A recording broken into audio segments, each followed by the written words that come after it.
Thanks for joining a Coffee Break with Bart. We hope you enjoy today's conversation with Judy Kasey Houlette.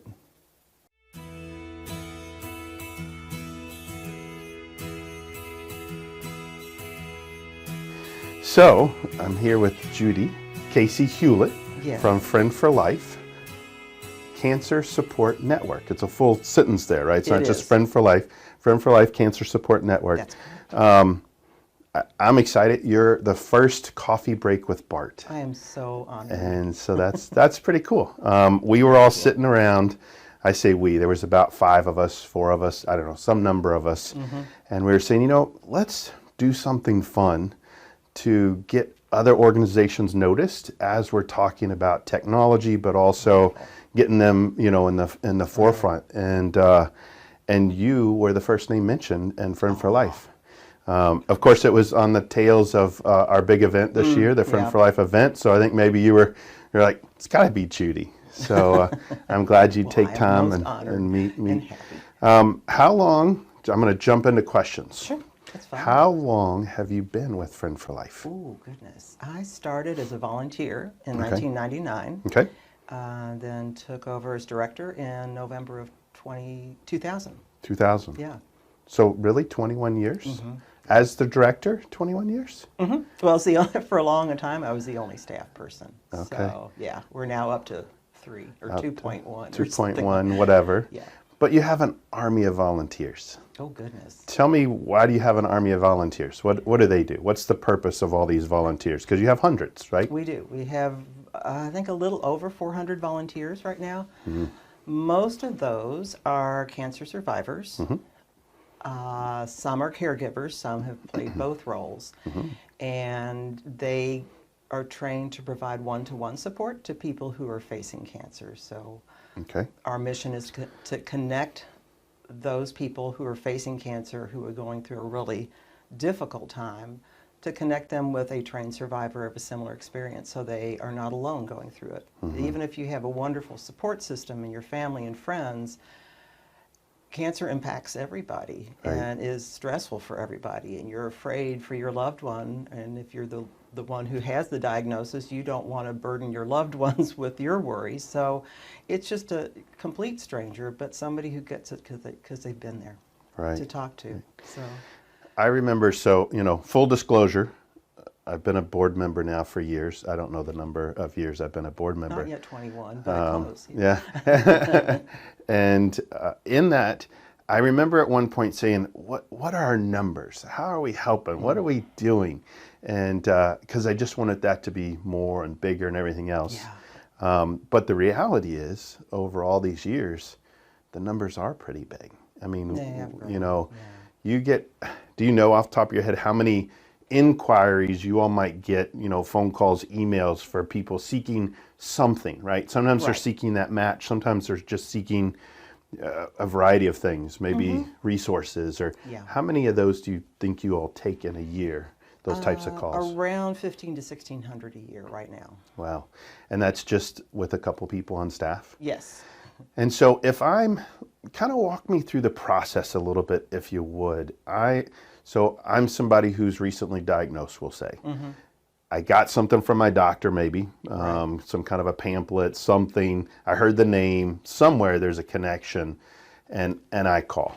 What happens? What does that look like? So you'll either talk with me or with our assistant director, Lori Beth. And we'll just let you take the lead. What's going on for you? What's your diagnosis? We get the nuts and bolts of your age, gender, preferences, and all sorts of ways. The treatment, the diagnosis itself, the treatment, if you know the stage. Some people know quite a bit about their diagnosis and what the treatment's going to be. Some people are, literally, we may be the first person they talk to and let them know. So we just kind of listen and then get your information and then look through our database to see who would be the closest match in terms of what's most important to you. And then we ask that volunteer or volunteers to get in touch with you as soon as possible. Our goal is to have them in touch within 24 hours. Oh, wow. And they're primarily to listen, to guide, to be there as a safe space where that where you can totally let down and tell them all the things you're afraid of, what your concerns are, and that might be day-to-day concerns about what food should you eat, or how do you take care of this situation if you have side effects and all that. And our volunteers are there to encourage you to go back to your healthcare team, your medical team, if it's a medical question. Okay. And then they're with you throughout the whole process, and up to a year beyond the point that you're connected with them. And it's just somebody who can reflect back to you, be there, like as I said, that safe place, and gradually help you realize that you have coping skills, or to help you develop those coping skills and get back on your feet, get your sea legs with this diagnosis, Right. so that it's not as overwhelming. So, from folks looking in from the outside trying to learn more, it seems to me very bizarre that you have these hundreds of volunteers that could do what you just described for these individuals. And I'm assuming, obviously, there's some training that goes on. Oh, there is indeed, yes.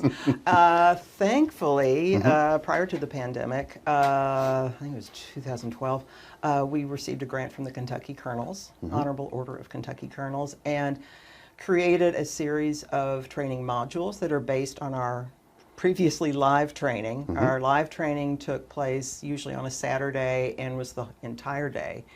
Very interactive. Barry Cecil used to host those. And so, thankfully, we had those online modules for the pandemic, and in fact brought in over 40 new volunteers, or peer navigators as we call them, during the period from March 13th to the end of last year. Wow. So through Wow. those modules. That's exciting. So 40 new peer navigators Yeah. to be able to be there for people Right. and match with folks.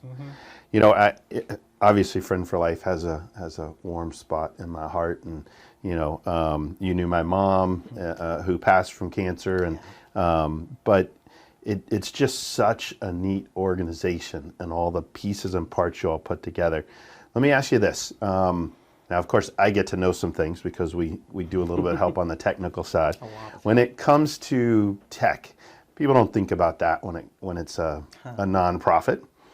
Do you all have to use it much? Do you use it much at all? Or has there been any game changers for you all that are like, this has made a world of difference to us? Because it's an army of 2.5 with hundreds of volunteers. Yes. That's a lot to keep up with. It all those is. matches and phone calls. And so how are you doing this? Number one, we wouldn't be here without our volunteers. Number two, we would not be here without technology, because most of our work is done by phone, email, now texting. I'm forgetting the name of the one, but it's a phone app, so that if you're overseas, if you somebody in a different WhatsApp, that people can connect using a variety of forms of technology. Right. Which is important too, because you're all volunteers, or the peer navigators aren't all sitting face to face, right? No. I mean, you all service outside of the Louisville area, outside of Kentuckiana area.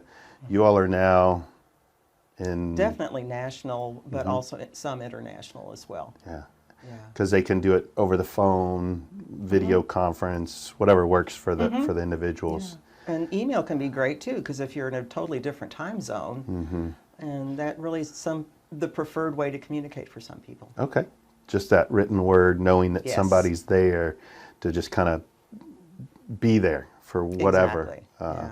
Okay, that's great. Any other things that you do? I remember a couple of years ago, and Nicole was there before Lori Beth. Yes. And you all switched over to a phone platform that allowed you all to not necessarily be in the office the same way. Yes.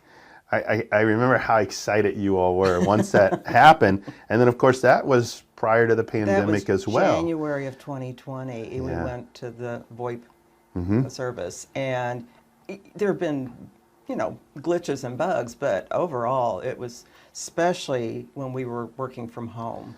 Yeah. And Lori Beth is working from home currently. Right, So she's not in Louisville. No, she's in Lexington. Right. So, so it's enabled us to continue our work pretty much seamlessly. So that has been terrific. Also, Neon, our database, our CRM has been terrific. We used to use a paper file system? Well, Some Excel spreadsheets? It was Microsoft Access. I blanked on the name. Yes. Microsoft Access, and that was kind of done formed in-house and shared on, but it was only on 2 computers basically. Right, and so with Neon, we've been able to just have so many more records and be able to search the database, because I think it was developed for fundraising and donor nurturing and all that, but we use it to match our volunteers with support seekers. Right, which is interesting, right? When you take a product that was designed for something, and of course as a nonprofit you think, well, why wouldn't you make this your nonprofit thing or fundraising thing? 'Cause that's what you do. Exactly. But it was like, you know what, we can use this tool in a way that is really needed and gives you that searchability. Absolutely. So you can make your matches and all those kind of neat things. Customizable. It's been truly a game changer for us. Yeah. So what are your, and this is a trick question, right? I haven't given you all these questions ahead of time. No. I have this invisible piece of paper here that, you know, is in my head. What are some of your challenges? What are some of the things that you hit as an organization? So people can hear those, because maybe there's something somebody can be like, oh, that's interesting. Maybe I can help in that way. What are your challenges that Friend for Life faces? And they don't have to be insurmountable. Just, you know, what are those? If you have any. I think the two, yeah, sure. I think the two that come to mind initially are just knowing that we're here, well, maybe 3. Knowing that we're here and understanding what we do. So awareness of this organization. Another thing that we do, which I think strengthens us, is collaborate with other organizations that do the one-to-one peer matching, so that we're here as a team that can be there for you and make sure that you're going to get the closest match possible that's going to be most helpful to you. So just awareness of us and who we are, and connected to that is ongoing funding. It's just, you know, because it's frustrating to spend time. It can be fun, it can be challenging, but to spend time on raising funds that could be used to help more people dealing with cancer. Right, right.